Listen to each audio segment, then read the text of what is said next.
بسم اللہ الرحمن الرحیم اللہم صلی علی محمد وعلی آل محمد کما صلیت علی ابراہیم وعلی آل ابراہیم انکا حمید مجید اللہم بارک علی محمد وعلی آل محمد کما بارکت علی ابراہیم وعلی آل ابراہیم انکا حمید مجید بسم اللہ الرحمن الرحیم السلام علیکم ورحمۃ اللہ وبرکاتہ۔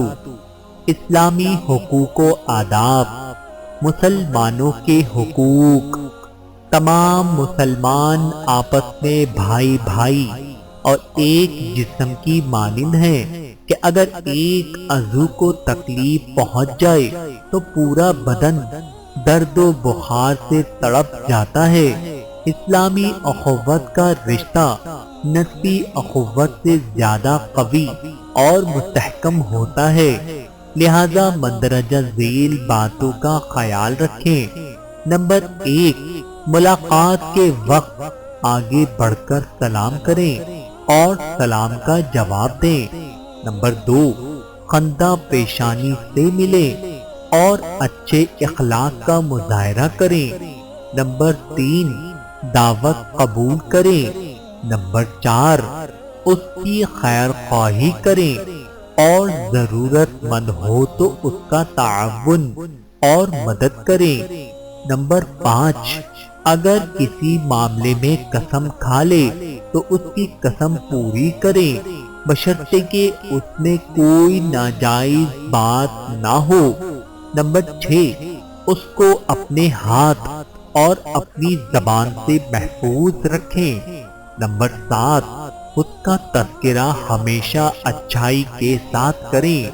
نمبر 8، اگر بڑا ہے تو عزت و توقیر کریں اور اگر چھوٹا ہے تو رحم و شفقت کریں۔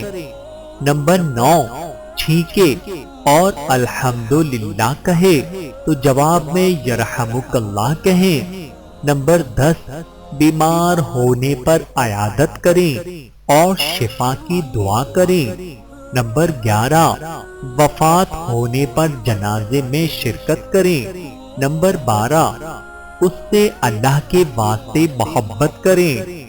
نمبر 13، اس کی غلطی معاف کریں، اس کے عیوب کی پردہ پوشی کریں اور کوئی ایسی بات سننے کی کوشش نہ کریں جس کو وہ چھپا رہا ہو۔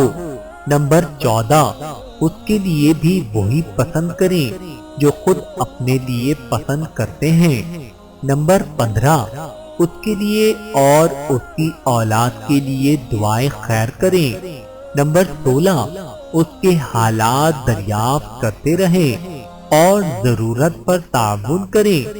نمبر 17، اسے نیکی کا حکم دیں اور برائی سے روکیں اور مندرجہ ذیل چیزوں سے پرہیز کریں۔ نمبر 1، اس کے سودے پر سودا کرنے اور اس کے پیغام نکاح پر پیغام دینے سے۔ نمبر 2، اسے تکلیف اور ضرر پہنچانے سے۔ نمبر 3، اس پر ظلم کرنے، اسے حقیر سمجھنے اور اسے بے سہارا چھوڑنے سے۔ نمبر 4، اس کی طرف کسی ہتھیار، تلوار، تیر، بندوق، خنجر وغیرہ سے اشارہ کرنے سے، چاہے قصدن ہو یا مذاق کے طور پر، ایسا کرنا حرام ہے۔ نمبر 5، اس کے ساتھ 3 دن سے زیادہ بات چیت بند کرنے سے۔ نمبر 6، اس کی غیبت و چغلی کرنے، اس کا مذاق اڑانے اور برے القاب دے کر پکارنے سے۔ نمبر 7، کسی مسلمان کو اے کافر، اے یہودی، اے نصرانی وغیرہ کہہ کر پکارنے سے۔ نمبر 8، اسے گالی دینے اور ناحق برا بھلا کہنے سے، چاہے زندہ ہو یا مردہ۔ نمبر 9، اس سے حسد کرنے، بدگمانی کرنے، بغض و نفرت رکھنے اور اس کی جاسوسی کرنے سے۔ نمبر 10، اس کے ساتھ دھوکہ اور خیانت کرنے سے۔ نمبر 11 وعدہ خلافی اور قرض کی ادائیگی میں ٹال مٹول سے۔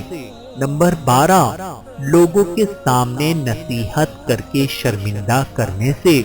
نمبر 13 اس کی غیر موجودگی میں اس کے گھر جانے سے۔ نمبر 14 اس کی وفات کے بعد اسے گالی دینے اور برا بھلا کہنے سے، اگرچہ وہ اپنی زندگی میں برا رہا ہو۔ اللہ تعالیٰ سے دعا ہے کہ اللہ تعالیٰ ہم سب کو سمجھنے کی اور عمل کرنے کی توفیق عطا فرمائے۔ آمین ثم آمین۔